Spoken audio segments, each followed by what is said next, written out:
ಭಾಗ್ಯಲಕ್ಷ್ಮಿ ಬಾರಮ್ಮ.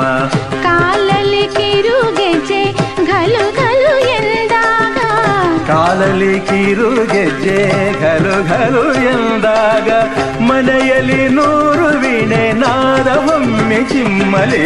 ಲಕ್ಷ್ಮೀ ಬಾರಮ್ಮ, ಭಾಗ್ಯಲಕ್ಷ್ಮಿ ಬಾರಮ್ಮ, ಬೆಳಗಲು ಮನೆಯನ್ನು ಸಿರಿದೇವಿಯೇ